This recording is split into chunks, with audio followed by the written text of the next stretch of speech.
What do you want? Stay where you are, you're dripping wet. It's God's blessed rain, my child. The devil's bloody rain, more like. Why, Regina, the way you talk. Don't make such a noise with that foot. The young master's asleep upstairs. Still in bed at this hour? Why, the day's half gone. It's none of your business. I was out drinking last night. Sure. This has cost my witness house at my bench by 5:30 this morning. Yes, come on now. I don't want to be caught having a rendezvous with you. Having what? I don't want anyone to see you here. Get out. Not until I've had a word with you. This afternoon, I'll have finished my work at the orphanage and the new schoolhouse. And tonight, I'm catching the steamer back to town. Bon voyage. What? They're dedicating the orphanage tomorrow. And there'll be celebration with lots of drinks. And Pastor Manders is expected from town. He's arriving today. Well, there you are. So I shall not be here.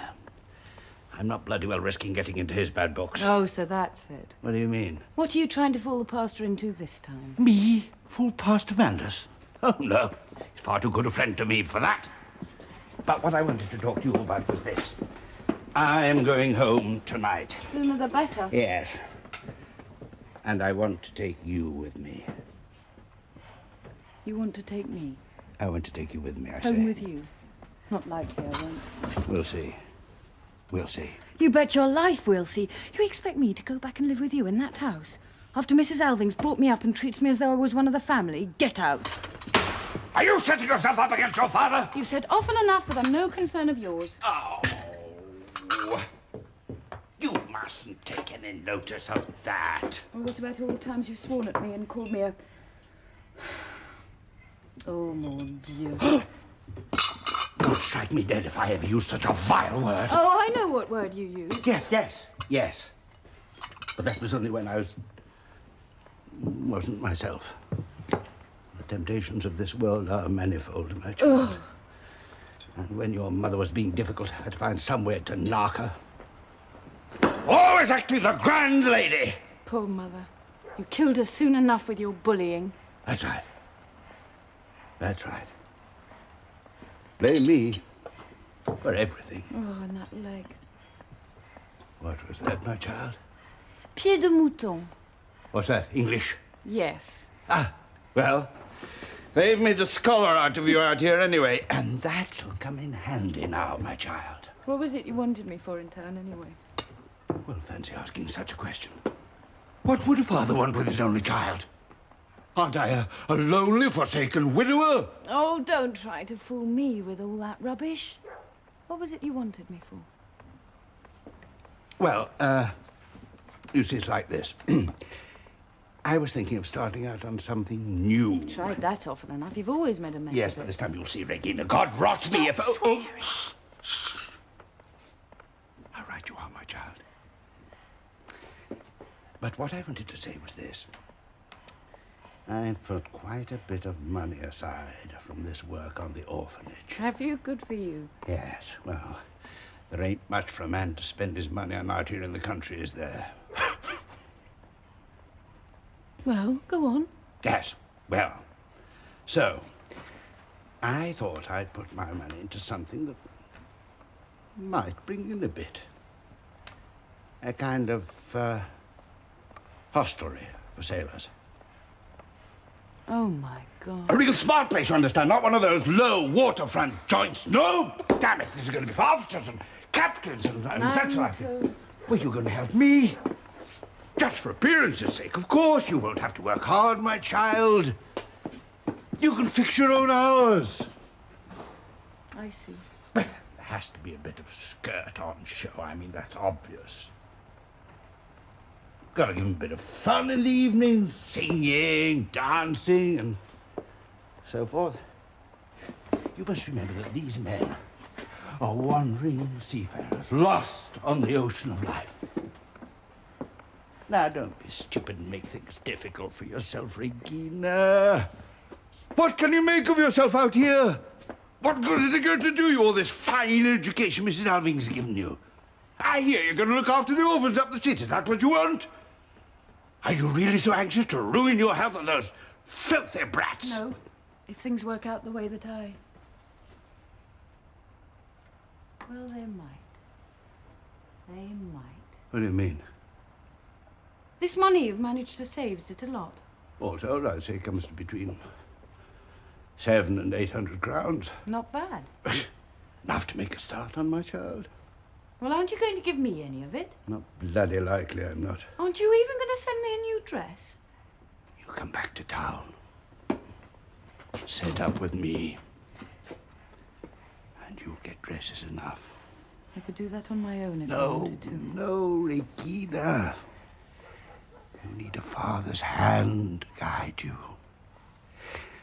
There's a nice house I can get on Little Harbour Street. They don't want much cash on the nail.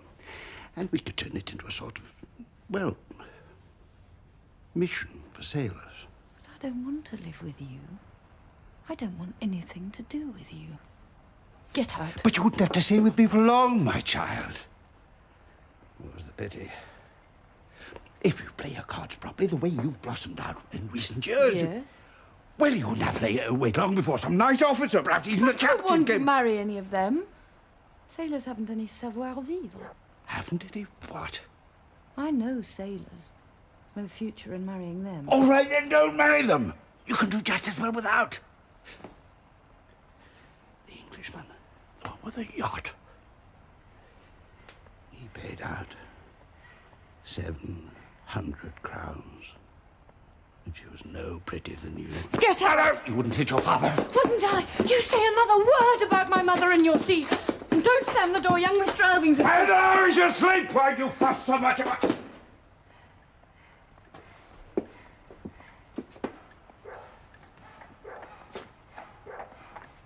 wouldn't be thinking of him, would you?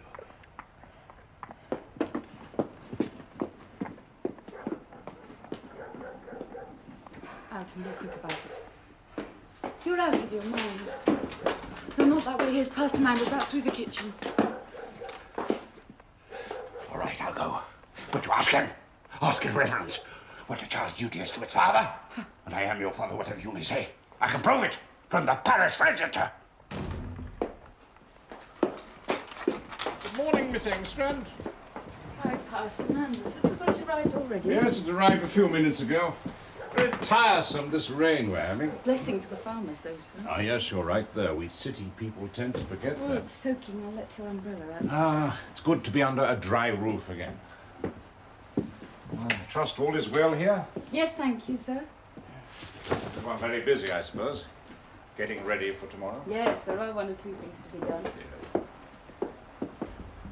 Mrs. Alving is at home, I hope. Yes, sir. She's upstairs.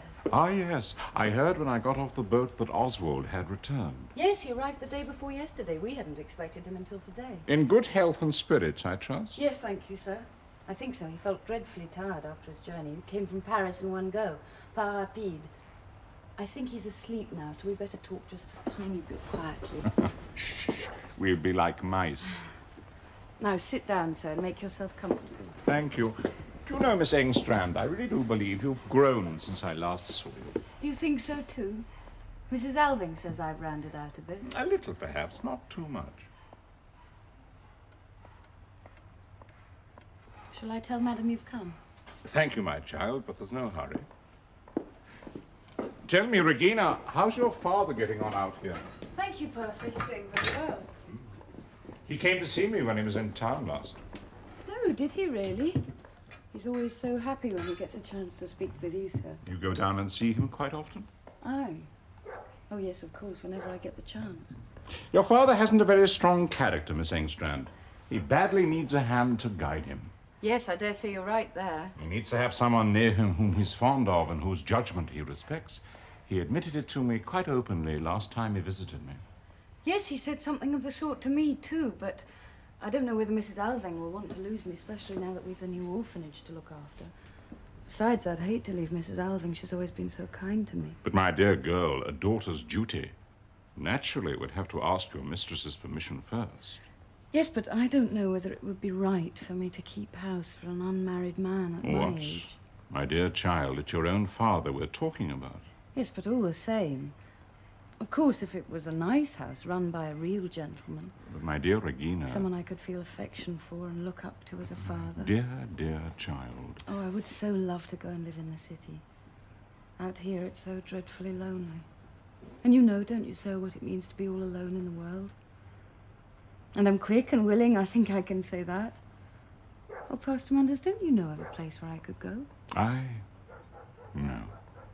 I'm afraid I don't know of anyone at all. Oh, well. Do please think of me if ever you should. I certainly will. Would you fetch Mrs. Alving down for me? Certainly, sir.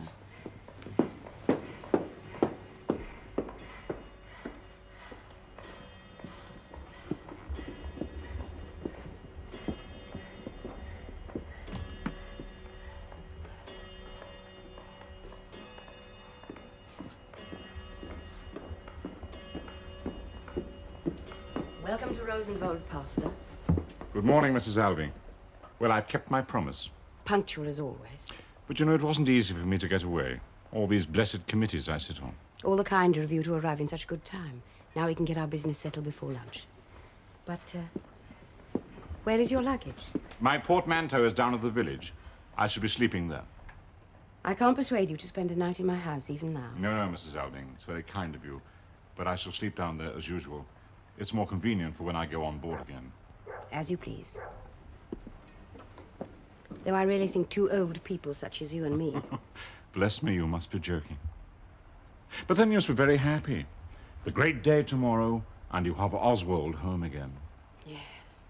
You can imagine how happy that makes me. It's 2 years since he was home last. And now he has promised to stay with me the whole winter. No, has he really? Well, he knows his filial duty. I fancy life in Paris and Rome must offer altogether different attractions. Yes, but his home is here, and his mother. It would be sad indeed if distance and dabbling in art and such things should blunt his natural affections. It would indeed.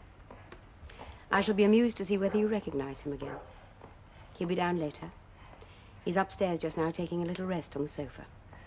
But please, sit down, my dear pastor.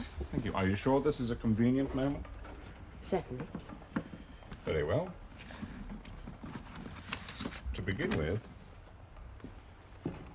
Mrs. Alving, tell me, what are these books doing here? Those books, I'm reading them. You read writings of this kind? Certainly I do. And does this kind of reading make you feel better, happier? I think they make me feel more secure. How extraordinary. In what way? They explain and confirm many things that puzzle me. There isn't really anything new in these books. There's nothing that most people haven't already thought for themselves. It's just that most people either haven't fully realized it or they won't admit it. Oh, dear God. Do you seriously believe that most people... Yes, I do. But surely not people from this country. Not people like us. Yes, of course, people like us. Well, really, I must say... What do you object to in these books? Object to? You surely don't imagine I spend my time studying such publications. In other words, you've no idea of what you're condemning? I've read quite enough about these writings to disapprove of them. Don't you think you ought to form your own opinion? My dear Mrs. Alving, there are many occasions in life when one must rely on the judgment of others. That is the way things are. It is good they should be so. If it were not so, then what would become of society? Yes. Yes, you may be right. Of course, I don't deny that there may be quite a lot that is attractive about these writings. And I cannot exactly blame you for wishing to keep informed of these intellectual movements from the great world outside, about which one hears so much. After all, you have allowed your son to wander there for a number of years. But one does not have to talk about it, Mrs. Alving. No, of course not. Remember the duty you owe this orphanage, which you decided to found at a time when your attitude towards spiritual matters was quite different from what it is now, as far as I can judge. Yes. Yes, it's perfectly true. But it was the orphanage that we were going to discuss. Yes, it was the orphanage we were going to discuss. But, dear Mrs. Alving, be discreet. Now let us turn to our business. You see these? Are those the deeds? Yes, all of them ready and completed. Now, as you can imagine, it's been no easy task for me to get them all through in time. I really had to get out my whip. The authorities can be almost painfully conscientious when it comes to getting a decision from them, but here we have them nevertheless. Now, here is the executed deed of conveyance for the farmstead named Solvik in the manor of Rosenwald, with its newly constructed buildings, schoolrooms, staff accommodation, and chapel. And here is the settlement of the endowment and the trust deed of the institution.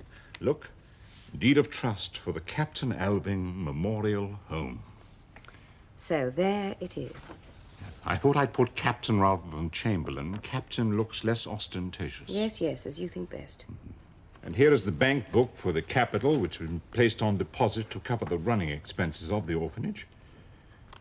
Thank you. I think it would be better if you kept that, if you don't mind. Certainly, certainly. Admittedly, the interest isn't very attractive. 4% with 6 months' notice of withdrawal. If we could obtain a good mortgage later, of course, it would have to be a first mortgage, and of unimpeachable security, we could reconsider the matter. Yes, well, dear Pastor Manders, you know best about all that. Good. Well, I'll keep my eyes open. Now, there is another matter I've several times been meaning to ask you about. What is that? Should the buildings of the orphanage be insured or not? Well, of course they must be insured. Ah, but wait a minute, Mrs. Alving. Let us consider this question a little more closely. Everything I have is insured. Buildings, furniture, crops, livestock. As on your own estate, naturally, I do the same. But this is quite a different matter. The orphanage is, so to speak, to be consecrated to a higher purpose. Yes, but Now, surely as far as I personally am concerned, I see nothing offensive in securing ourselves against all eventualities. Well, I certainly don't. But what is the feeling among the local people out here? You can judge that better than I. The feeling? Well, are there many people with the right to an opinion? I mean, people who really have the right to hold an opinion who might take offense. What do you mean by people who might have the right to hold an opinion? Well, I'm thinking chiefly of people sufficiently independent and influential to make it impossible for one to ignore their opinions altogether. Yes, I suppose there are quite a few people You see, who in might... town we have a great many such people. People might very easily come to the conclusion that neither you nor I had sufficient trust in the ordinance of a higher power. Yes, but my dear pastor, as long as you yourself... Yes, I know. My conscience is clear, that is true. But all the same, we couldn't prevent a false and unfavorable interpretation being placed on our action. And that might well adversely influence the purpose for which the orphanage has been dedicated. Well, if that And you I say, can't altogether close my eyes to the difficult, I might even say deeply embarrassing position in which I might find myself. Among influential circles in town, there is a great interest in the cause of the orphanage. After all, it is to serve the town as well, and it is hoped it may considerably ease the burden on the ratepayers in respect of the poor. But since I've been your advisor and acted on the business side, I must admit I fear certain overzealous persons might in the first instance direct their attacks against me. Well, you mustn't lay yourself open to that. Not to speak of attacks which would undoubtedly be launched against me in certain newspapers. That settles it. Then you do not wish the orphanage to be insured? No, we will forget it. But suppose an accident should occur. You never can tell. Would you be able to make good the damage? No, quite frankly, I couldn't. But you see, this is really a rather serious responsibility we are taking on our shoulders. But I don't think there is any real alternative. We must not lay ourselves open to misinterpretation, and we have no right to antagonize public opinion. At any rate, you as a clergyman must not. And I really think we must feel that such an institution will have luck on its side, that it stands under special protection. Let us hope so, Pastor Manders. Shall we take the risk, then? Yes, let us. Good. As you wish. No insurance, then.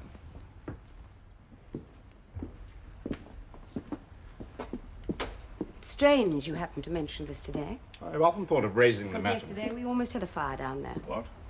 Oh, it was nothing really, just some shavings caught fire in the carpentry shop. Where Engstrand works? Yes. They say he's very careless with matches. Yes. He has so many things to worry about, poor man. I thank heaven he's now resolved to lead a virtuous life. Oh, who says so? Oh, he's told me so himself. And he's a good worker. Yes, as long as he keeps sober. Yes, that is a grievous weakness. But he's often compelled to yield to it because of his bad leg, he says. Last time he came to see me, I was quite touched. He came up to me and thanked me so sincerely for getting him this job here so that he could be near Regina. I don't think he sees her very often. Oh, yes, he told me himself. He talks to her every day. Oh?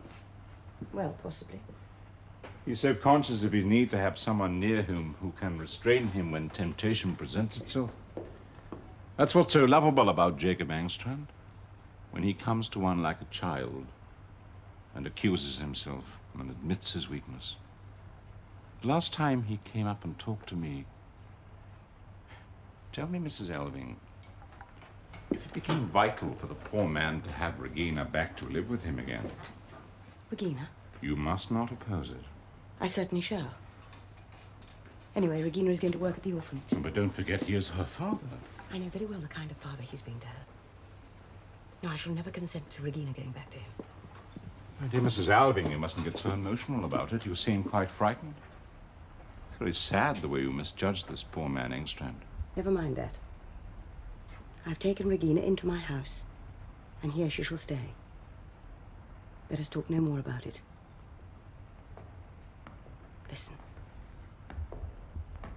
I hear Oswald coming downstairs. Now we will think of nothing but him.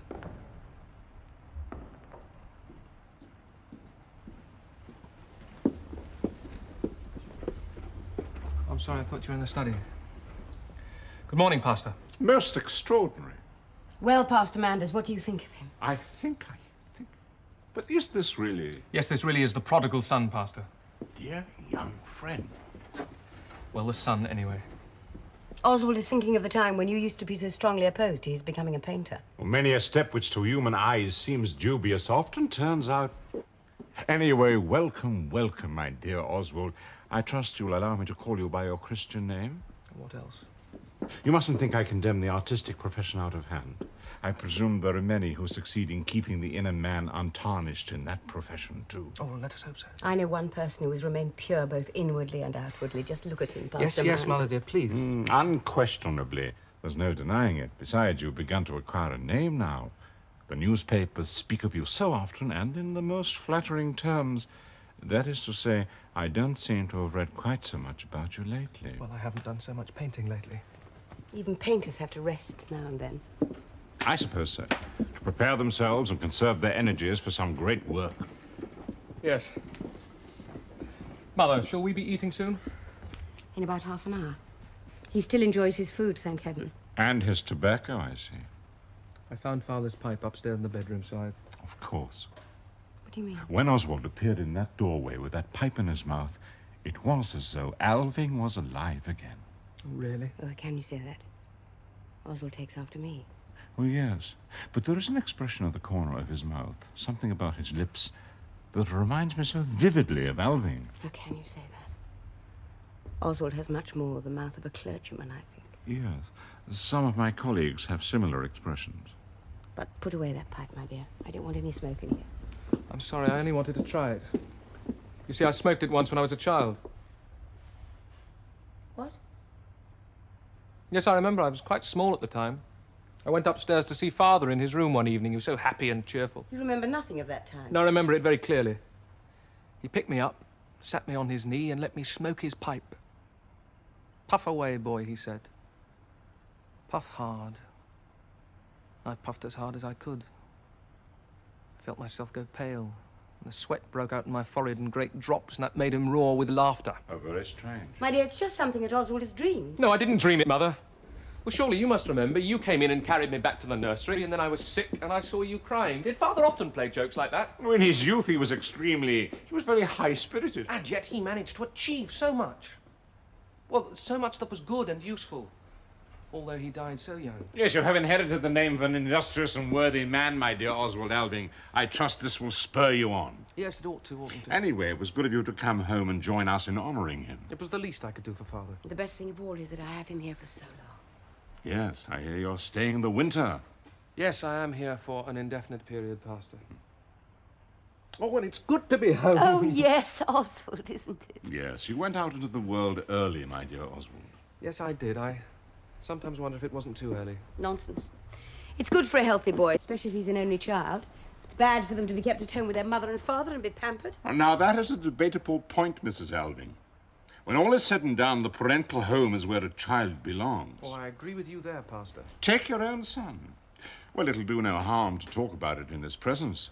What has been the consequence for him? Here he is, 24 years old. He's never had the opportunity to know what a real home is like. Oh, I beg your pardon, but there you're quite mistaken. Oh? I thought you spent practically all your time in artistic circles. Yes, I have. Mostly among young artists. Yes. But I thought most of those people lacked the means to support a family and make a home for themselves. Well, most of them can't afford to get married. Is that what I'm saying? Yes, but that doesn't mean they can't have a home. Some of them do, and very good and comfortable homes at that. Ah, but I'm not talking of bachelor establishments. By a home, I mean a family establishment where a man may live with his wife and children. Quite. Or with his children and their mother. Merciful heavens, you don't? Yes? Lives with the mother of his children. Oh, would you rather he disowned the mother of his children? Wait, so you are talking of unlegalized relationships, free marriages. I've never noticed anything particularly free about the way such people live.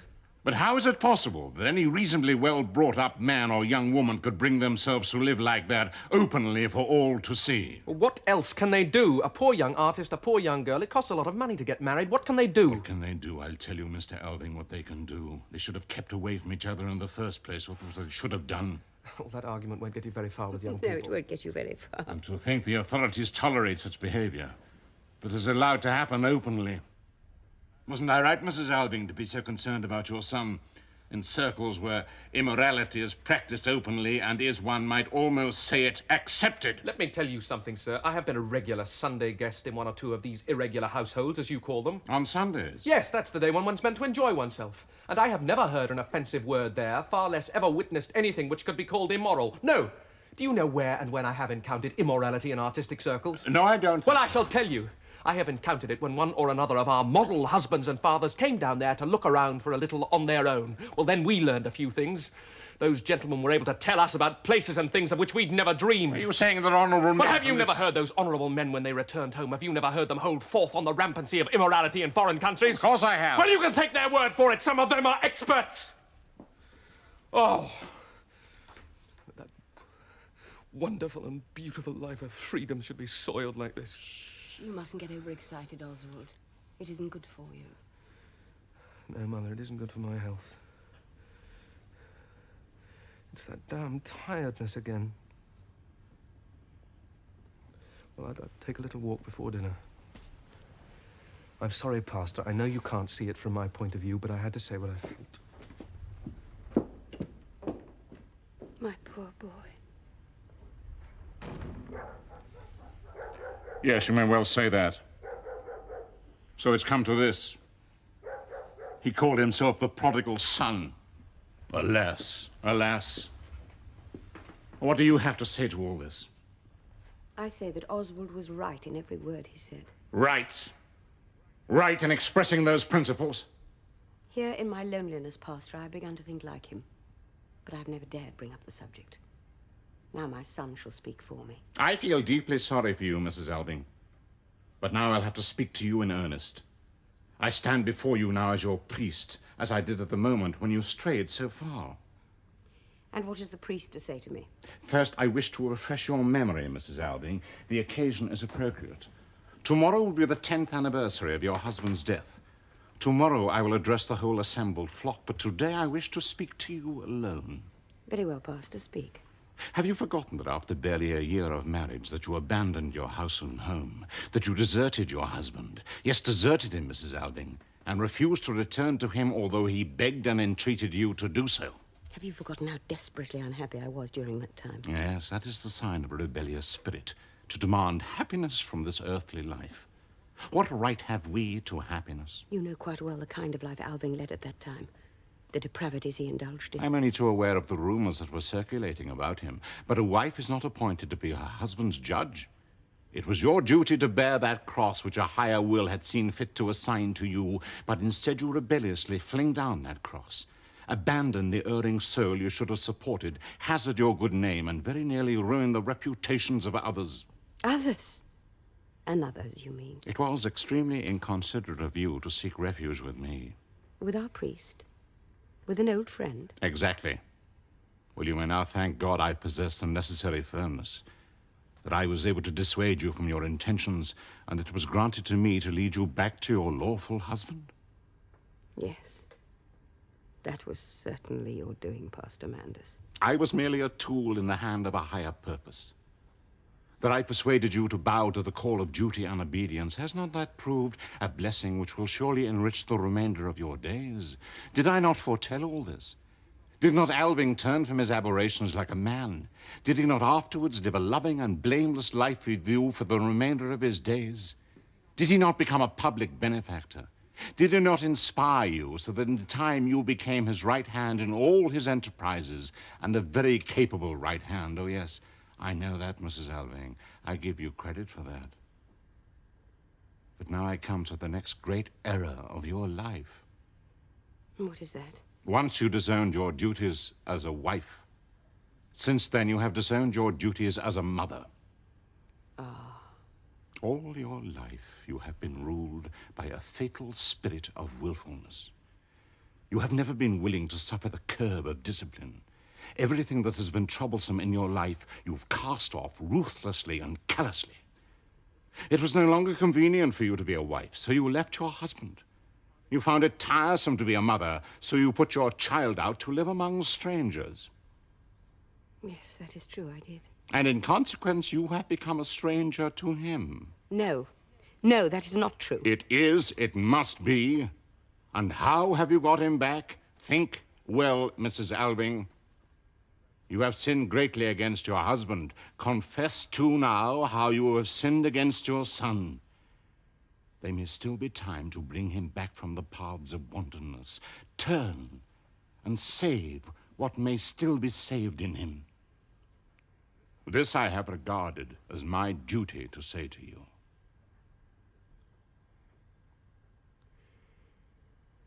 You have had your say, Pastor. And tomorrow you will speak publicly at my husband's ceremony. I shall not speak tomorrow, but now I want to say a few words to you. Of course, if you wish to excuse your conduct. No, I simply want to tell you what happened. No? Everything that you have said about me and my husband, and our life together after you, as you put it, led me back onto the path of duty. All this is something of which you have no knowledge except from your own observations. From that moment, you, who used to visit us every day, never once set foot in my house. You and your husband moved from town shortly afterwards. Yes, and you never came out here once to see us while he was alive. It was only the business of the orphanage that compelled you to visit me again. Helen, if this is intended as a rebuke, I beg you to consider the duty you owe your position, yes. And of course, I was a wife who'd run away from her husband. One cannot be too careful with such unprincipled women. Dear Mrs. Alving, you exaggerate grotesquely. Yes, well, maybe so. But what I want to say is this. When you judge my conduct as a wife, you are content to base your judgment on common opinion. Yes, what of it? But now, Manders, now you shall know the truth. I've sworn to myself that one day you should know it. Only you. And what is the truth? The truth is that my husband died just as dissolute as he had always lived. What did you say? Just as dissolute, at any rate in his desires, after 19 years of marriage, as he was before you wedded us. You call these youthful escapades, excesses, evidence of a dissolute life. That's the expression our doctor used. I don't understand you. It doesn't matter. I cannot believe my ears. You're saying the whole of your married life, all those years you shared with your husband, were nothing but a facade? Yes. Now you know. But this I cannot accept. I don't understand. I cannot credit it. How on earth is it possible? How could such a thing be kept a secret? I had to fight day after day to keep it a secret. After Oswald was born, I thought things began to get a little better with Alving. But it didn't last. And then I had to fight a double battle, fight with all my strength, to prevent anyone knowing the kind of man my child's father was. And you know what a winning personality Alving had. Nobody could believe anything but good of him. He was one of those people whose reputations remain untarnished by the way they live. But then, Manders, you must know this too. Then came the most loathsome thing of all. More loathsome than this? I had put up with him, although I knew well what went on secretly outside this house, but when he offended within these four walls... Here? Yes. Here. In our own home. It was in the dining room I first heard of it. I had something to do in here and the door was left ajar. Then I heard my servant come up to water the flowers. Oh, yes? A moment later, Alving entered the room. I heard him say something to her, and then I heard... I still don't know whether to laugh or cry. I heard my own servant whisper, "Stop it, Mr. Alving, let me go." And that relationship had consequences past Amanda's. And all this took place in this house? In this house? I'd endured much in this house. To keep him in the evenings and at night, I had to sit with him, alone with him, drink with him, listen to his obscene and senseless drivelling. How did you endure it? I had to endure it for my son's sake. But when the final humiliation came, when my own servant... Then I swore to myself this must stop. It was then I took up the reins of this house, both as regards him and everything else. And it was then that I sent Oswald away. He was nearly 7. I thought the child could not help but be poisoned simply by breathing in this tainted home. That was why I sent him away. So now you know why he was never allowed to set foot in this house while his father was alive. No one knows what it cost me. You have indeed been sorely tried.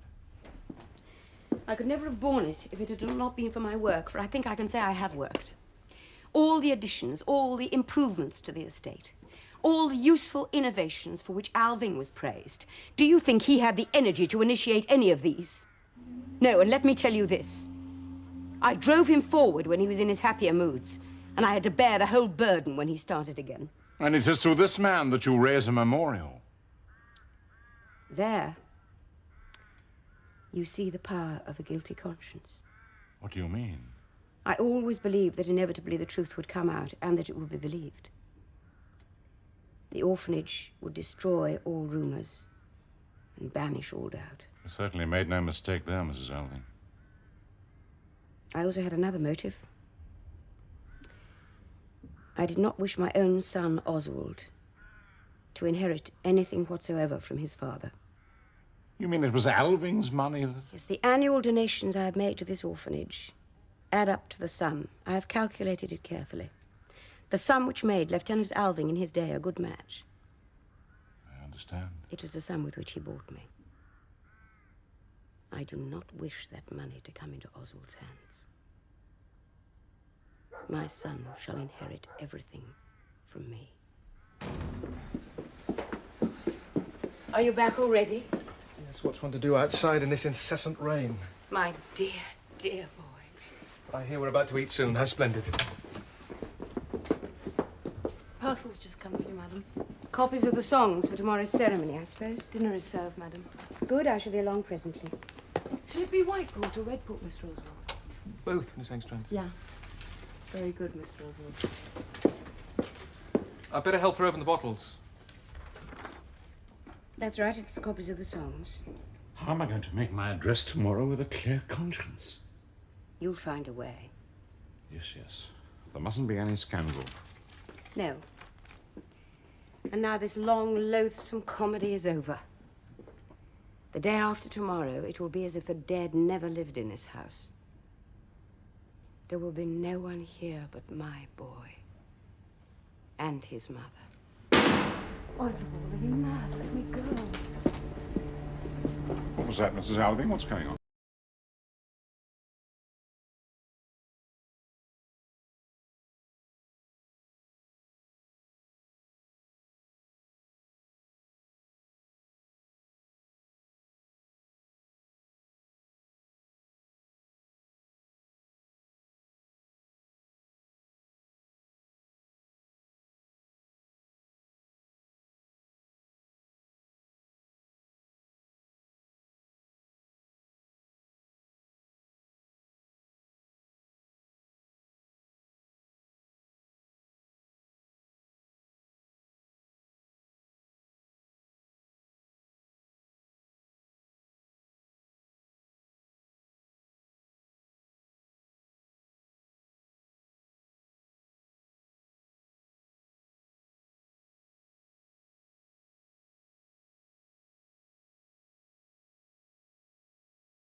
breakfast. Are you joining us, Oswald? I think I'll go out and take a walk. Yes, do. It's stopped raining now. Regina? Yes, madam. Go down to the barn and help with the garlands. Very well, madam.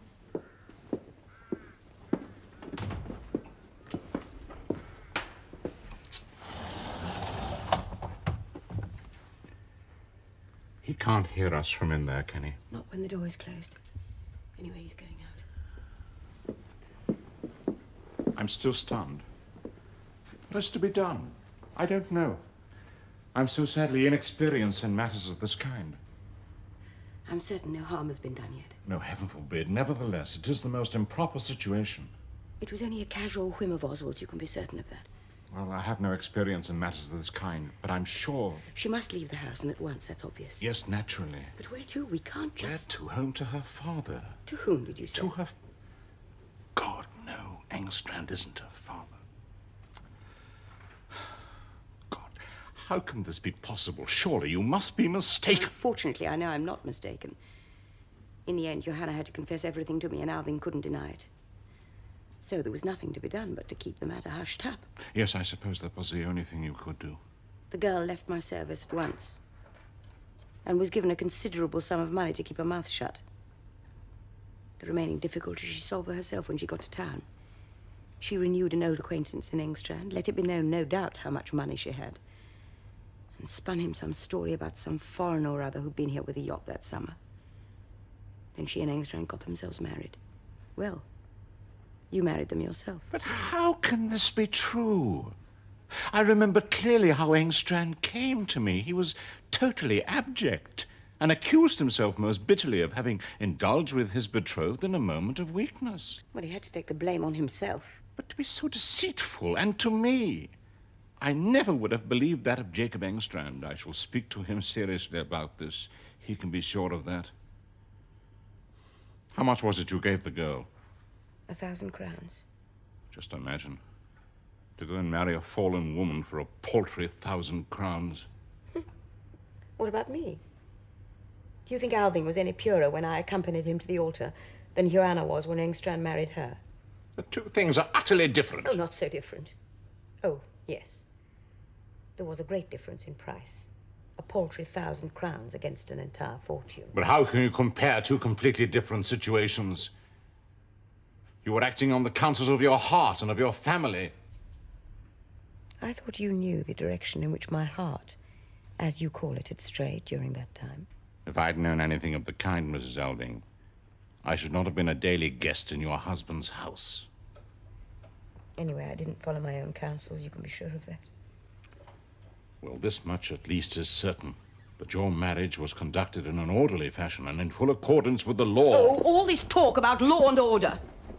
I often think that's what causes all the unhappiness in the world. Mrs. Alving, now you were being sinful. Yes, perhaps I am, but I can't bear being bound in by all these petty conventions. I can't. I must find my own way to freedom. What do you mean by that? I should never have concealed the truth about Alving's life. But I dared not do otherwise. And it wasn't only for Oswald's sake. Oh, I was such a coward. Coward?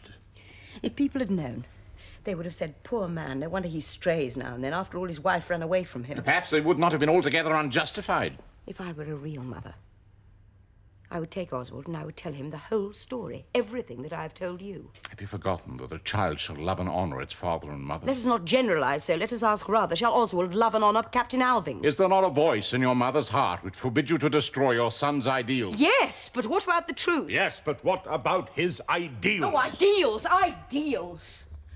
Oh, if I weren't such a coward. Don't despise our ideals, Mrs. Alving. Retribution will surely follow. Take Oswald in particular. He hasn't many ideals, I'm afraid, but this much I have discovered, that to him his father is an ideal. You're right there. And you have awakened and fostered these ideas of his by your letters. I was driven by a false sense of duty. So I lied to my son, year in and year out. Oh, what a coward. What a coward I've been. You have created a happy illusion in your son, Mrs. Alving. You mustn't regard that as being of little value. I wonder.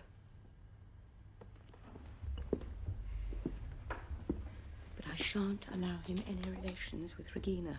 No, no, that would be dreadful.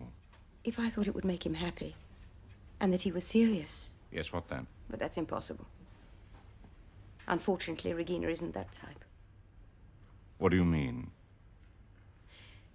If I weren't such an abject coward, I would say to him, marry her or make what arrangements you please, as long as you're honest and open about it. Great God in heaven, you mean a legalized marriage? What a shocking idea. It's absolutely unheard of. Oh, unheard of, did you say? Put your hand on your heart, Pastor Manders. And tell me, do you really believe there aren't married couples like that to be found in the country, as closely related as those two? I don't understand you. Oh, yes, you do. You are thinking that by chance, possibly. Well, yes. Alas, family life is not always as pure as it should be. Well, in that kind of case, one can never be sure, not absolutely. But in this case, that you, a mother, would want to allow your... I don't want to. I wouldn't allow it for anything in the world. That's just what I'm saying. No, because you are a coward. But if you weren't a coward, great God in heavens, what a shocking relationship. Well, we all stem from a relationship of that kind, so we are told. And who was it who arranged things like that in the world, Pastor Manders? I shall not listen to such questions from you, Mrs. Alving. You are not in the right spiritual frame of mind. But that you dare ask it, that is cowardly of you. I will tell you what I mean. I am frightened. Because there is in me something ghost-like, from which I can never free myself.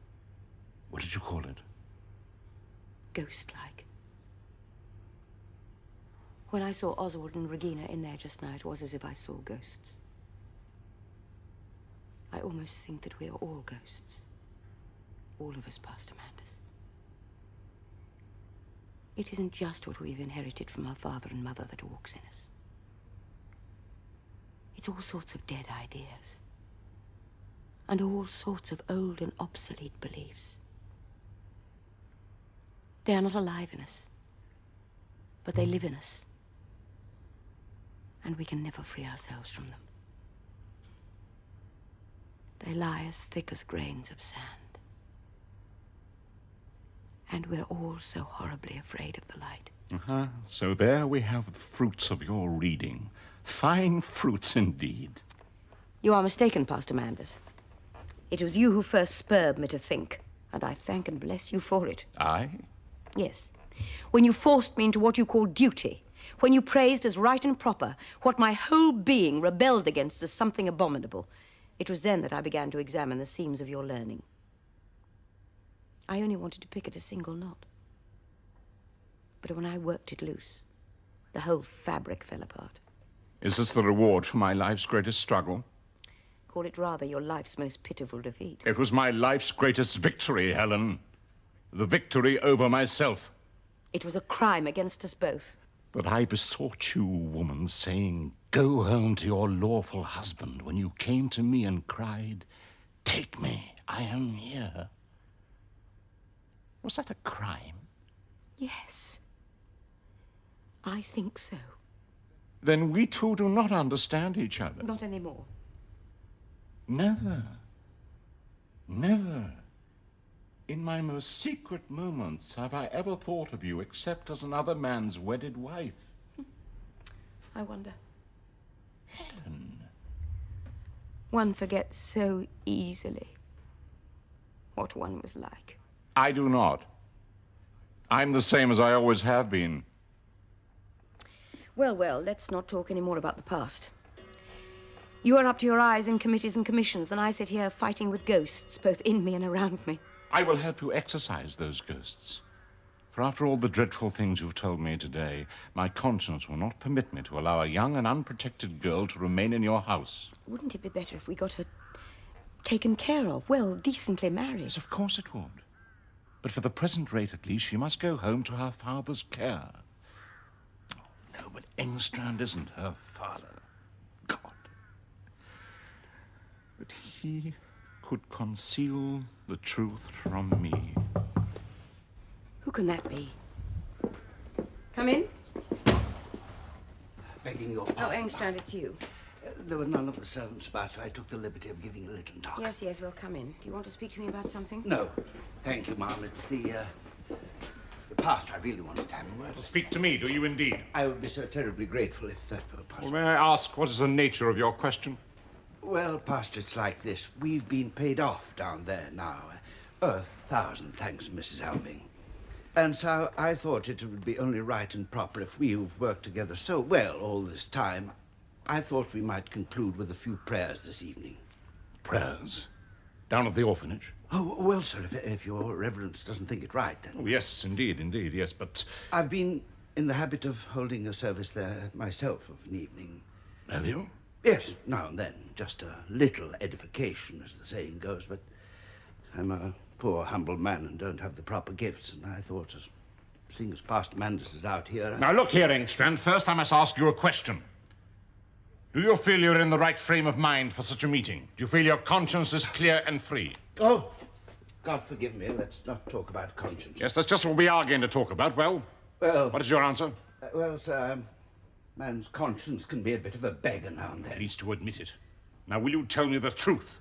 What's all this about Regina? Regina? Pastor Manders. Leave this to me. Regina? Good heavens, how you frighten me. Surely nothing's happened to Let Regina. us hope not. What I meant was, what's all this about you and Regina? You call yourself her father, don't you? Hmm? You know about me and poor Johanna. Now, I want no more prevarication, Engstrand. Your late wife told the whole truth to Mrs. Alving before she left her service. Well, make up. No. Did she really? So now you are unmasked. No, and she promised and swore on the Bible. swore on the Bible. No, she only promised, but very sincerely. And all these years you've concealed the truth from me.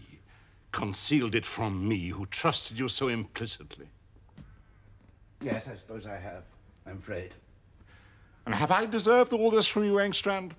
Haven't I always been ready to assist you with help, both spiritual and material, as far as it lay within my power? Answer me, haven't I?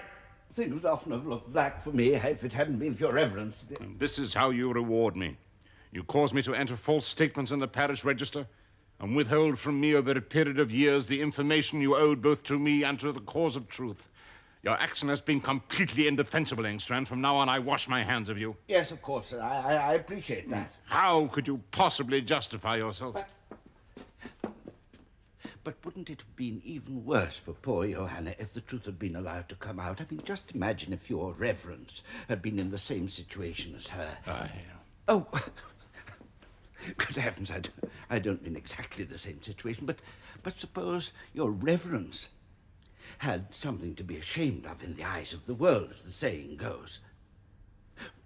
We men mustn't judge a poor woman too harshly, your reverence. But I'm not. It's you I'm reproaching. May I ask a tiny question? Yes, what is? Isn't it right and proper for a man to raise up the fallen? Yes, of course it is, yes. And isn't it a man's duty to stand by his word? It is indeed, yes, but... Well, that time when Johanna fell into misfortune through the Englishman, or maybe it was an American, or a Russian, as they call them. Well, she came up to town. Poor creature, she turned her nose up at me once or twice, for she only liked to look at what was fine and handsome, poor thing, and I'm afraid I have this thing wrong with my leg. Well, your reverence will remember how I ventured into the dance hall where foreign sailors were indulging in drunkenness and excesses. And when I tried to exhort them to start leading better lives... Yes, I know the ruffians threw you down the stairs. You've told me all this before. Your injury is something you should be proud of. Oh, I take no pride in it, Your Reverence. But what I wanted to say was this. So she came along and poured out all her troubles to me. Amid weeping, gnashing of teeth, I'll be frank with Your Reverence. It nearly broke my heart to listen. Did it, my dear Angst? Oh, yes. Yes. So I said to her, "This American is a vagrant on the sea of life," I said. "And you have sinned and are a fallen creature. But Jacob Engstrand," I said, "has his feet firmly on the ground." Speaking figuratively, you understand. I understand perfectly. Go on. Yes. Well, so that's how I raised her up and made an honest woman of her so that people shouldn't get to know the wanton way she'd behaved with foreigners. Well, you acted very handsomely. Oh. The only thing I cannot understand is how you could bring yourself to accept money. Money? I? Not a penny. But... Oh! Yeah, wait a moment. Yes, now I remember. Yes, Johanna did have a few crowns, but I wouldn't have any of it. Fie, I said, fie! That's mammon. That's the wages of sin. I said, we'll throw that wretched gold, or notes, or whatever, back in the American's face, I said. But unfortunately, he'd slung his hook and disappeared over the wild sea. Had he, my dear Engström? Oh, yes. So Johanna and I agreed to use the money to bring up the child, and that's what happened. I could account for every crown. That puts quite a different face on it. Well, that's how it happened, sir. And I think I can say I've been a real father to Regina. Well, so far as lay within my power, for unfortunately I'm an ailing man. Now, my dear Engström. But this I can say. I brought the child up tenderly and was a loving husband to poor Johanna and ordered my household the way the good book says, but it would never have entered my head to go along to your reverence in sinful pride and boast that for once I too had done a good deed. No. And something like that happens to Jacob Engstrand. He keeps quiet about it. I suppose that's not always the case. More's the pity. But when I do go to see Pastor Manders, I have more than enough of wickedness and weakness to talk to him about. I said it just now, and I'll say it again. Man's conscience can be a bit of a beggar at times. Give me your hand, Jacob Engström. Oh, good heavens, Pastor. No argument now. There. And if I was to go down on my bended knees and beg your reverence's forgiveness... No, on the contrary, it is I who must beg your pardon. No. Yes, indeed, and I do so with all my heart. Forgive me that I could ever have misjudged you so. And if there is any way in which I can show the sincerity of my regrets and of my goodwill towards you... Would your reverence really do that? Most willingly. Well, in that case, there's a real opportunity just now. With the little money I've managed to put aside from the blessed work here, I was thinking of starting a home for sailors in the city. You are? Yes, a kind of refuge. Rather like the one here, in a manner of speaking. The temptations for sailors wandering on the shore are manifold. But in this house, with me there, well, it'd be like them having a father to look after them, I thought. Well, what have you said to that, Mrs. Alving? My means are limited, God knows, but if someone could stretch out a helping hand... Well, yes. Let us consider the matter. Your project interests me deeply. But go along now and get everything in order and light candles so as to make the place cheerful, and we'll have a little edification together, my dear Engstrand. For now, I think you're in the right frame of mind. Yes, I think I am. Goodbye, Mrs. Alving, and thank you for everything. And take good care of Regina, poor Johanna's child. Strange. It feels as though she's become part of me.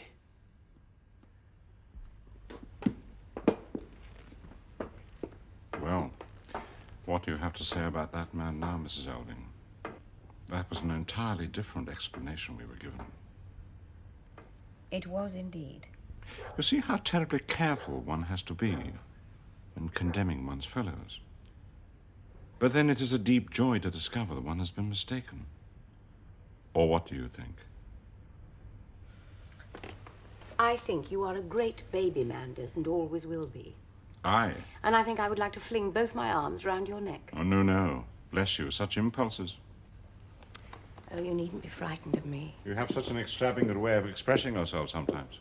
But now, au revoir. Keep your eyes open for when Oswald returns. I'll be with you again presently.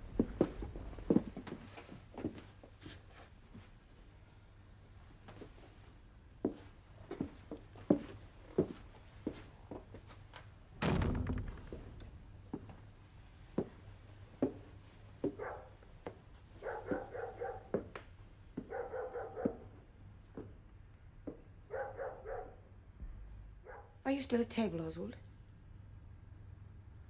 I was just finishing my cigar.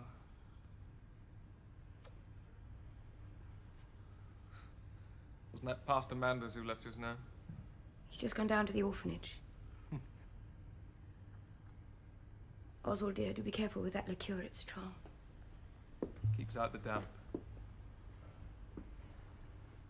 Won't you come in and talk to me? I can't smoke in there. You know I don't mind cigars. All right, then. There's just one tiny drop more.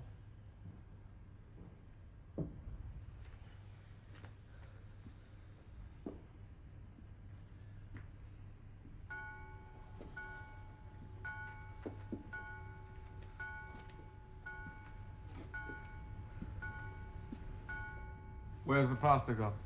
I told you. He's gone down to the orphanage. Oh, yes. You shouldn't spend so long at table, Oswald. Oh, but I think it's so nice, Ma.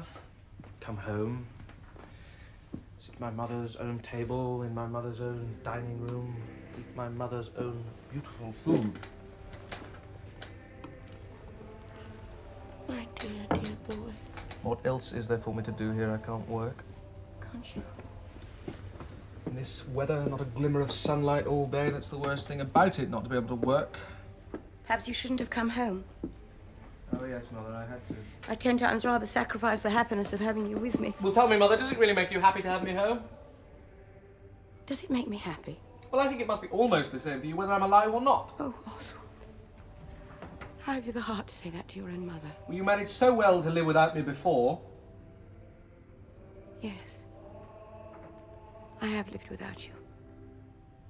It's true.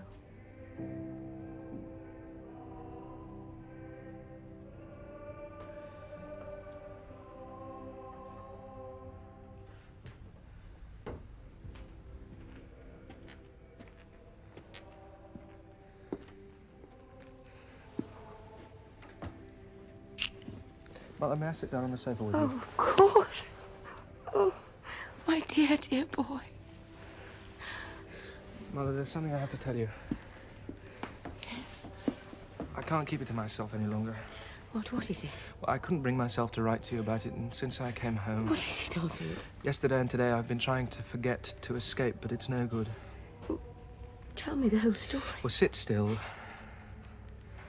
I'll try to tell you about it. I've complained so much about how tired I felt after the journey. You're not ill, Oswald. Sit still, just keep calm. No, I'm not really ill, Mother. I'm not what people usually call ill. Mother, I'm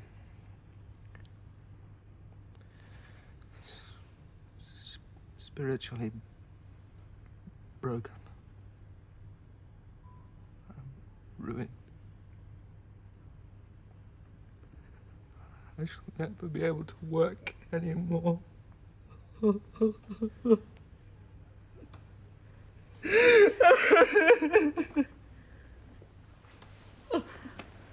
look at me. It's not true. It's not true. Never! Never, never! Never to be able to work anymore, to be dead while I'm still alive. Mother, can you imagine anything so dreadful? When did this terrible thing happen? That's just what I can't understand. I've never lived intemperately. Mother, you must believe that of me. I've never done that. I don't believe it, Oswald. And yet it's happened to me, this terrible thing. My dear, dear boy. It's not possible. You're just overworked. That's what I thought at first, but it isn't that. Tell me the whole story. Well, I shall, yes. When did you notice it? It was soon after the last time I'd been home and had gone back again to Paris. I began to feel the most violent pains in my head. It was mostly at the back of my head, it seemed. It was as though a tight iron ring had been screwed round my neck and right through my head. Yes. First I thought it was the usual headaches I used to have when I was a child. Yes, yes. But I soon realized it wasn't that. I couldn't work anymore. I wanted to begin on a new painting, but it was as though my powers had failed me. It was as though I was paralyzed. I couldn't see anything clearly. Everything went misty in front of my eyes. And then I sent for the doctor, and he told me the truth. How do you mean? Oh, he was one of the leading doctors there. I had to tell him how I felt. Then he asked me all sorts of questions which seemed to me to have absolutely nothing to do with it. Yes? I didn't understand what the man was driving at. And then he said, "You've been worm-eaten from birth." That was the word he used. Vermeil. What did he mean by that? I didn't understand. Asked him to explain more clearly. Then the old cynic said, "Oh, What did he say? the sins of the fathers shall be visited upon the children." Well, I nearly hit him. The sins of the What do you fathers. think of that? Of course, I assured him it was out of the question. Do you think he gave in? No, he stuck to his opinion. It was only when I brought out your letters and translated to him all the passages that dealt with father. But then he had to admit he was on the wrong track. And then I learned the truth. The incredible truth. This wonderfully happy life with my comrades, I should have abstained from. It had been too much for my strength. In other words, I have only myself to blame. Oh, no, Oswald, you mustn't think that. There was no other explanation possible. He said, that is the terrible thing. Ruined for life. Because of my own folly, everything I wanted to accomplish in the world, not to dare to think about it, not to be able to think about it. If I could only just start my life all over again and undo it all.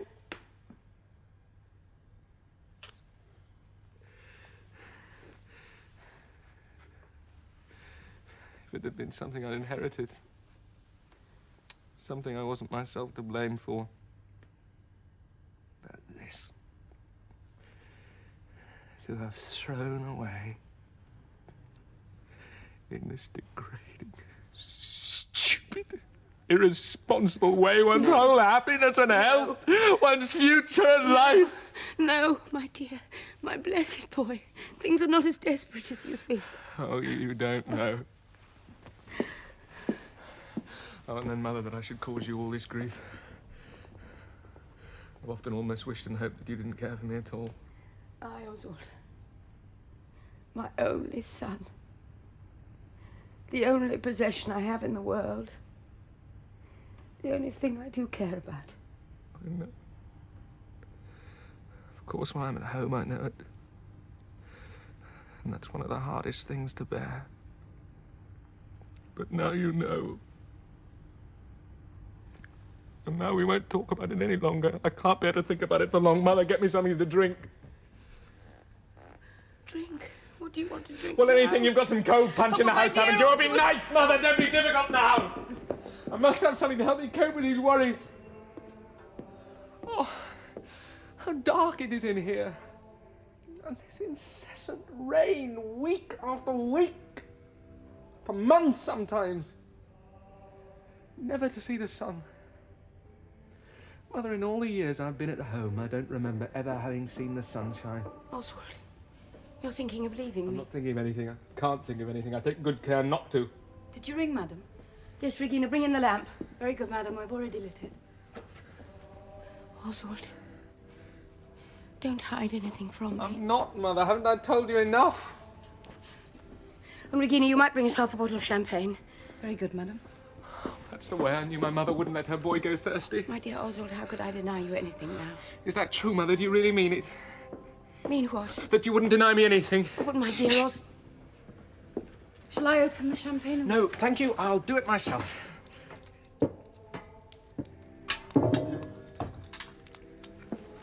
What did you mean just now when I said I mustn't deny you anything? Let's taste this first. Thank you, not for me. Well, for me, then.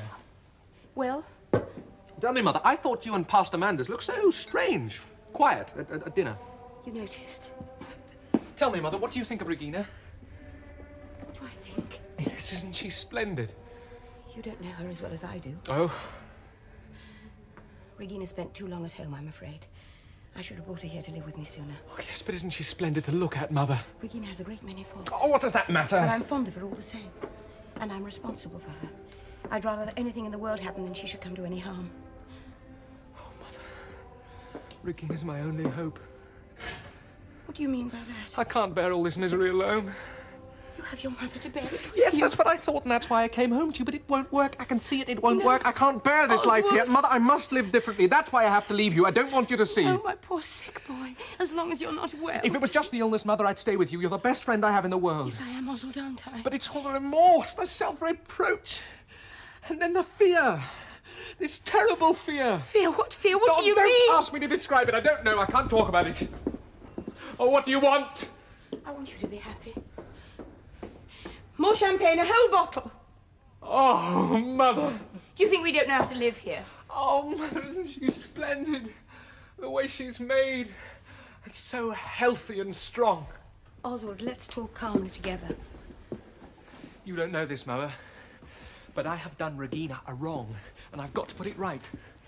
Oh? Well, a little thoughtlessness, whatever you care to call it, quite innocently, really, when I was at home last. I see. Well, she asked me so often about Paris, and I told her this and that about the life down there, and I remember one day I happened to say, well, wouldn't you like to go there yourself? Yes. Well, she blushed violently, and then she said, yes, I'd like to very much. Yes. Well, of course, I forgot the whole thing, but the day before yesterday, when I asked her if she'd be glad that I'd be home so long, well, she gave me such a strange look, and then she said, well, what's going to become of my trip to Paris? A trip? And then I got it out of her that she'd taken the whole thing seriously, had been going round here the whole time thinking about me, and that she'd begun to learn French. I see. Oh, Mother, when I saw that splendid, handsome, healthy girl standing there in front of me, well, I'd never really noticed her before, but now, standing there, so to speak, with open arms, ready to receive me, Oswald. well, then I realized that in her I could find salvation, for I saw that she was full of the joy of life.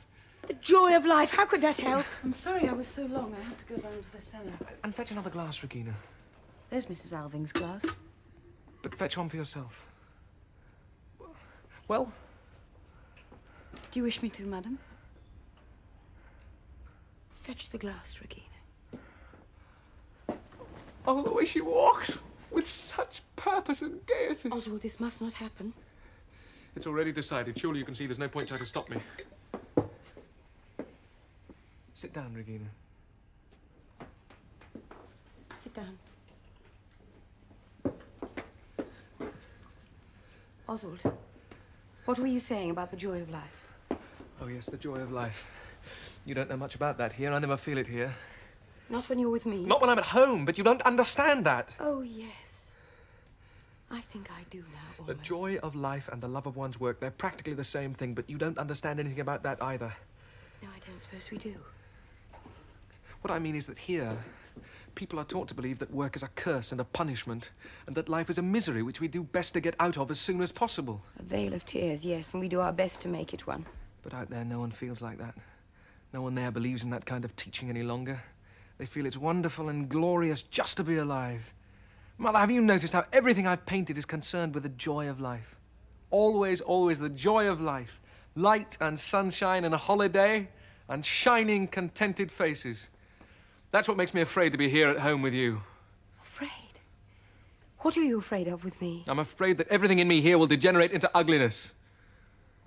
You think that would happen? I know it. Live the same life here as down there, and it wouldn't be the same life.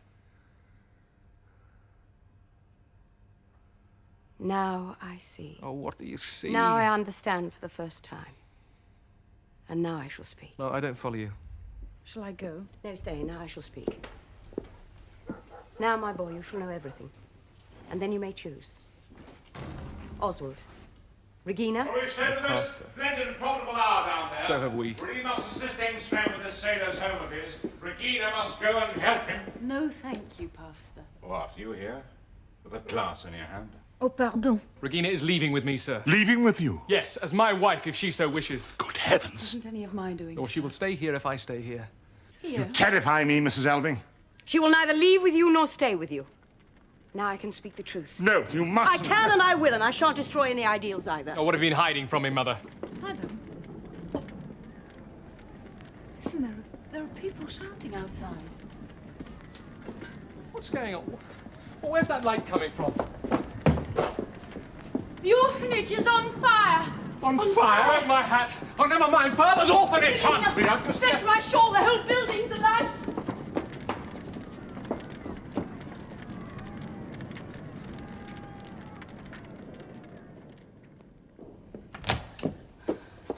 All burnt. Burnt to the ground. It's still burning in the basement. Why doesn't Oswald come back? There's nothing left to save. Would you like me to go down and take him his hat? No, I'll go and look for him myself.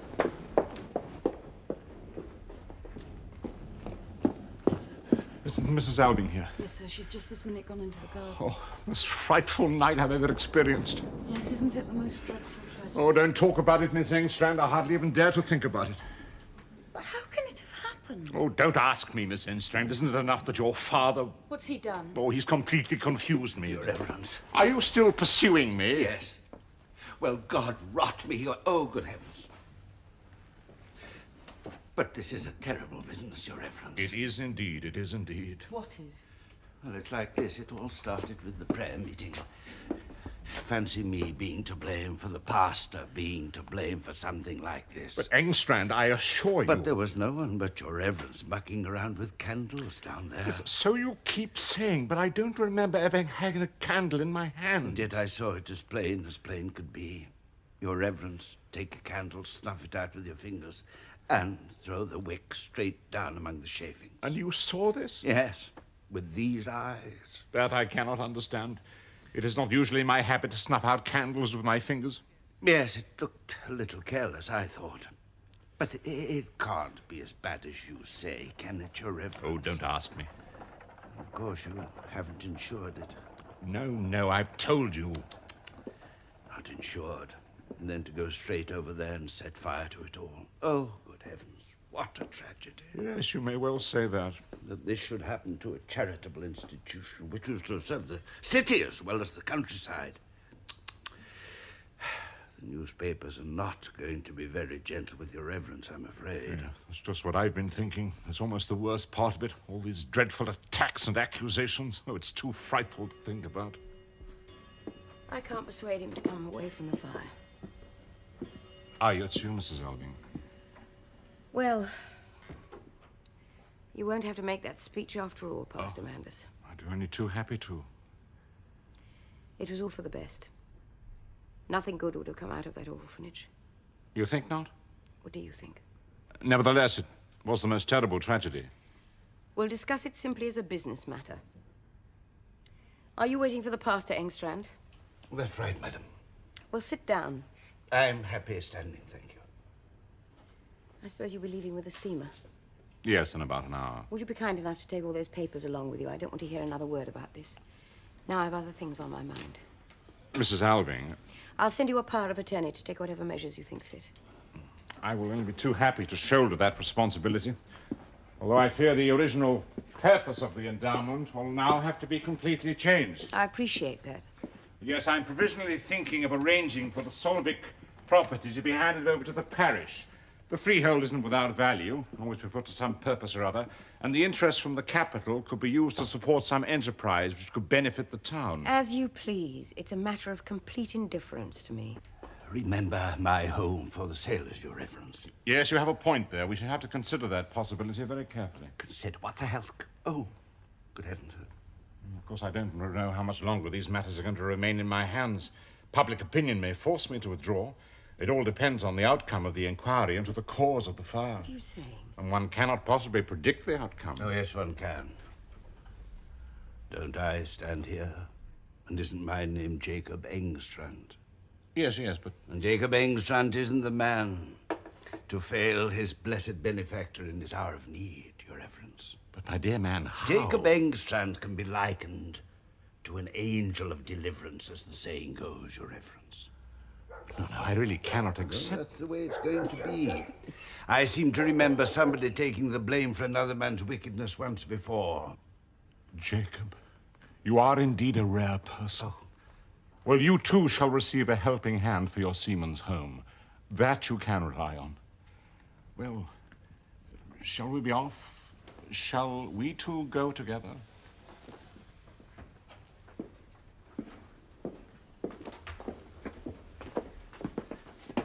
stay with me and you'll live as tight as a yolk in an egg.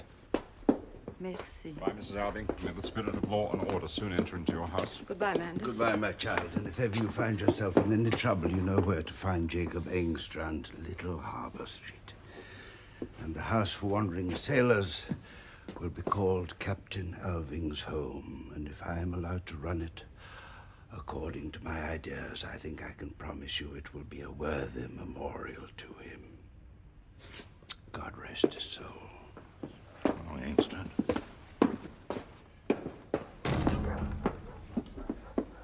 What was that he was talking about? Just some home that he and Pastor Manders are going to found. It'll burn down just like this one. Why do you say that? Everything will burn. There'll be nothing left to remind people of Father. I too am burning. Oswald, you shouldn't have stayed down there so long, my poor boy. Oh, I think you're right. Oh, let me wipe your face. Soaking wet. Thank you, Mother. Aren't you tired, Oswald? Wouldn't you like to go upstairs and sleep? I can't sleep. I never sleep. I only pretend to. Oh, It'll come soon enough. my poor boy, you're really ill. Is Mr. Alving ill? Oh, and shut all the doors. Oh, this fear that haunts me. Shh, there now. Let me sit beside you. Oh, yes, do. Oh, and Regina. Oh, Regina must stay here. Regina must always be near me. Regina, you'll save me, won't you? Save you? Well, when the time comes. Oh, but Oswald, I'm here. You, Mother? You wouldn't do this for me, though really you're the one who ought to. Oh, why don't you talk to me as though I were your friend, Regina? Why don't you call me Oswald? I don't think Mrs. Alving would like it. You may do so presently. Come over here and sit down.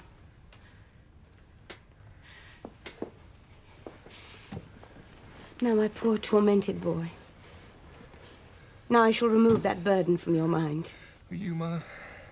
All that anxiety and self-reproach. You think you can do that? Yes, Oswald. Now I can. You spoke of the joy of life. And that seemed to throw a new light on everything that has happened to me in my life.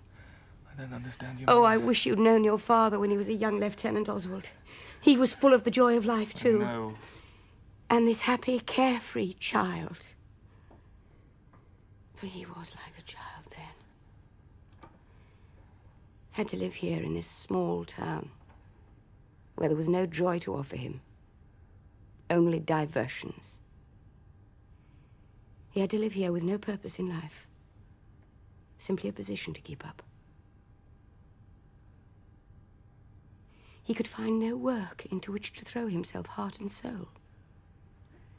Just keeping the wheels of business turning. He hadn't a single friend capable of knowing what the joy of life meant. Only drinking companions. Oh, Mother. And in the end, the inevitable happened. The inevitable? You said yourself what would happen to you if you stayed here. Oh, Mother, you don't mean... Your poor father never found an outlet for his overwhelming joy of life. And I'm afraid I brought no brightness into his home. You didn't. They had taught me about things like duty, and I sat here too long believing in them. In the end, everything became a matter of duty. His duty and my duty, and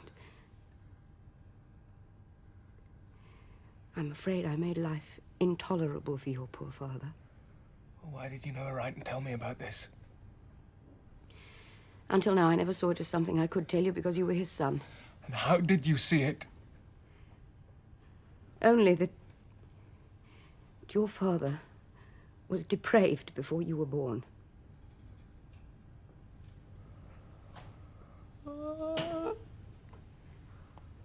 And day in and day out, I could think of only one thing. That Regina belonged here in this house as much as my own son.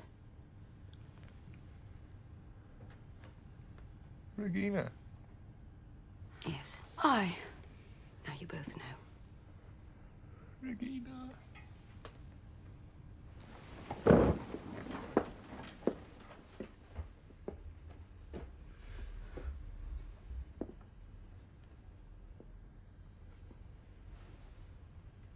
So Mother was one of them? Your mother was in many ways a good woman, Regina. Yes, but still, she was one of... I sometimes... Well, madam, if you will allow me, I think I'd better leave at once. Regina, well, of course you must do as you please, but... No, you belong here. Thank you, Mr. Alving. Yes, I suppose I'm allowed to call you Oswald now, but it's certainly not in the way I'd hoped. Regina, I haven't been open with you. I should say not. If I'd known that Oswald was all like this, now there can never be anything serious between us. No, I'm not going to stay here and wear myself out looking after invalids. Oh, but not even for someone who is so close to you. A poor girl's got to make the best of her life while she's young, otherwise she'll be left high and dry before she knows where she is. And I've got the joy of life in me too, Mrs. Alving. Yes, I'm afraid you have. But don't throw yourself away, Regina. Oh, what will be, will be. If Oswald takes after his father, I wouldn't be surprised if I don't take after my mother. Tell me, madam, does Pastor Manders know this about me? Pastor Manders knows everything. Well, then I'd better get down to the steamer as quickly as possible. The pastor's such a nice man, and I'm sure I've as much right to that money as he has that awful carpenter. I'm sure you're welcome to it, Regina. You might have brought me up like the daughter of a gentleman. It would have been more appropriate, considering. Oh, what the hell, I can still drink champagne with gentlemen. Regina, if ever you want a home, come to me. No, thank you, madam. The pastor will take care of me. And if things go really wrong, I know a house where I belong. Where is that? In Captain Alving's home for sailors. Regina, I can see it. You will destroy yourself. Oh, rubbish. Adieu.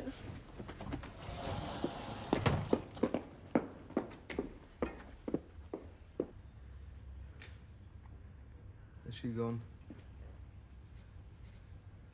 Yes.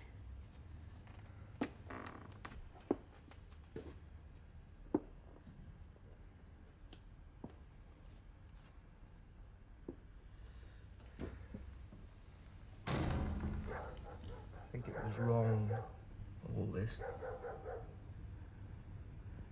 Oh, Oswald, my poor boy. Has this news upset you very much? All this about Father, you mean? Yes, about your poor father. I'm so afraid it's been too much for you. What on earth makes you think that? Came as a great surprise, of course, but I can't really feel it makes any difference. No difference? That your father was so miserably unhappy? Well, I feel sorry for him, of course, as I would for anyone, but... But nothing else for your own father? Oh, Father! I never knew anything about Father! I can't remember anything about him except that once he made me sick. Oh, this is terrible. Surely a child ought to love its father, whatever may happen. Well, even when a child has nothing to thank its father for, has never known him, do you really cling to that old superstition, you who are otherwise so enlightened? You really think it's only a superstition? Yes! It's one of those old truisms people hand down to their children. Ghosts. Yes, that's not a bad word. Ghosts. Oswald! Then you don't love me either? Well, at least I know you. Know me, yes! But is that all? Oh, of course I know how fond you are of me, and for that I must be grateful. And you can do so much for me now that I'm ill. Oh, yes, I can, Oswald, can't I? I could almost bless your sickness for bringing you back to me. I see that now. You're not mine. I must win you. Yes, these are just empty phrases. You must remember I'm ill, Mother. I can't worry about anyone else. I've got enough worry thinking about myself. I shall be patient and undemanding. And cheerful, Mother! Yes, my boy. I know.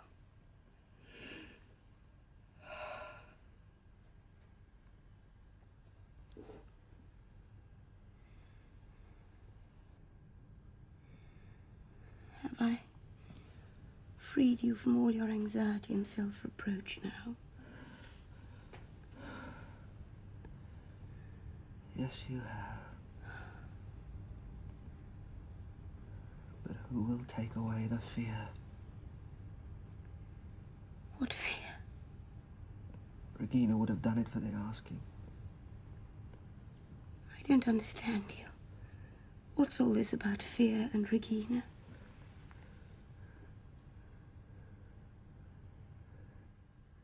Is it very late, Mother? It's nearly morning.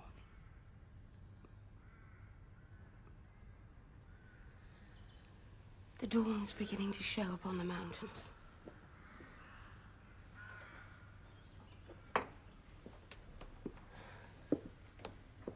And it's going to be a fine day, Oswald. In a little while, you'll be able to see the sun. I shall look forward to that. There's still so much to look forward to and live for. Yes, there is, Oswald, isn't there? Even if I can't work, there's... Oh, my poor boy, you'll soon be able to work. Now you haven't all these oppressive thoughts to brood over. No. It was a good thing you managed to rid me of all those ideas. Once I got over this one thing.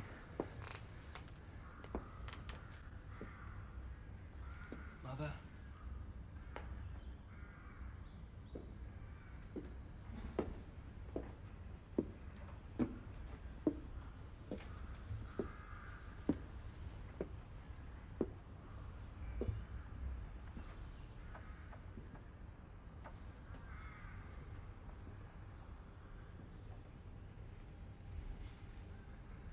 Let's sit down and talk, Mother. Yes.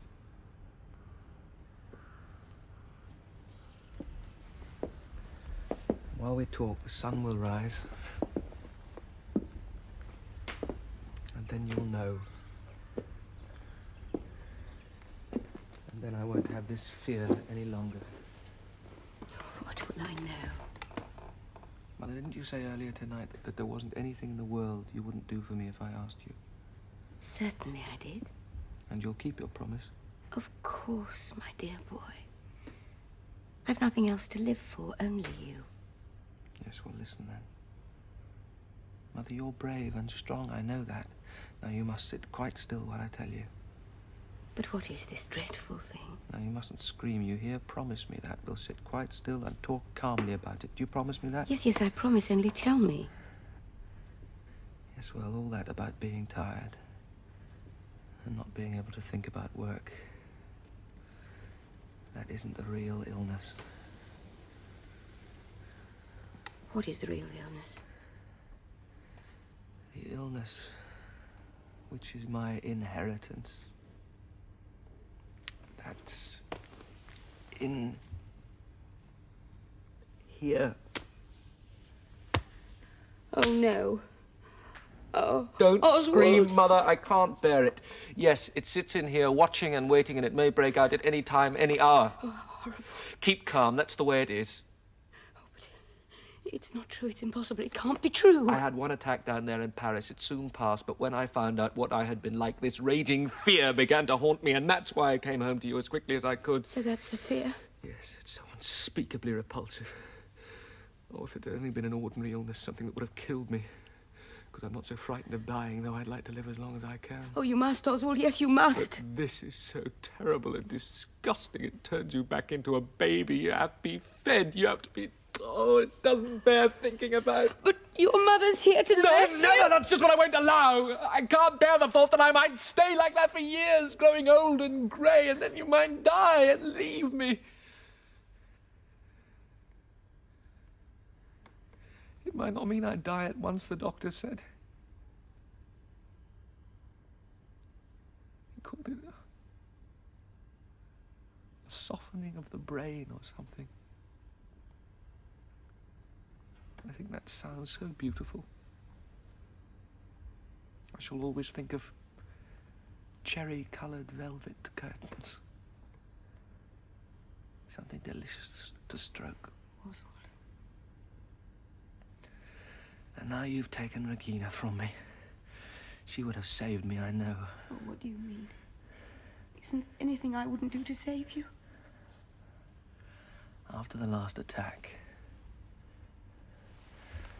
the doctor told me that when it comes again, and it will come again, then there's no more hope. Oh, how could he be so heartless as to say... I made him tell me. I told him I had arrangements to make, and so I had. Mother, do you see this? What's that? Morphine. Oh, give me that Not box, yet, Mother. Oswald!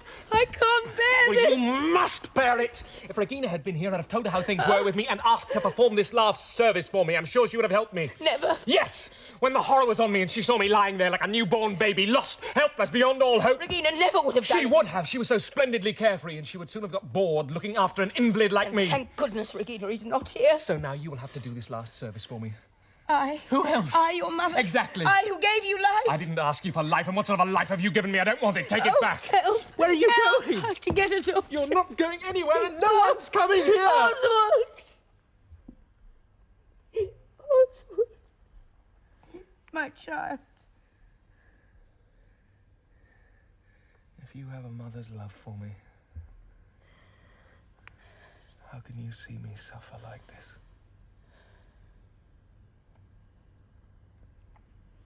Very well.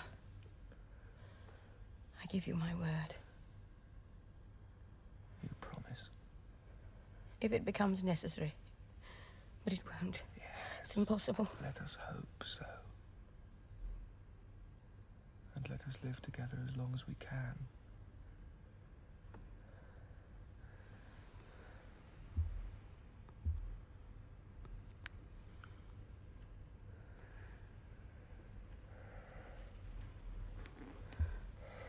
Thank you, Mother.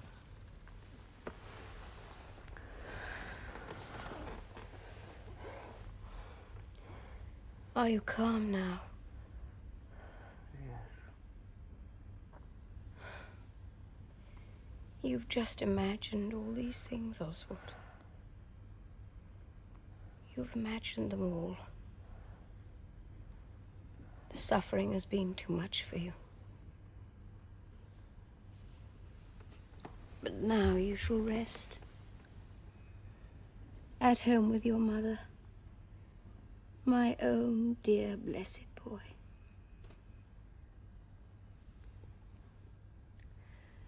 Point at anything you want, and you shall have it. Just like when you were a little child. There. There. Now the attack is over. You see how easily it passed.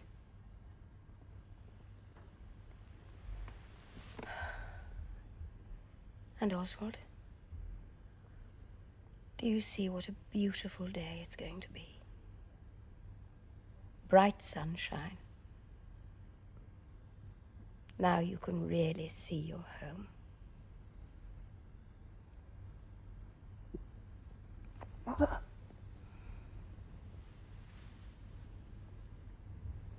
Give me the sun.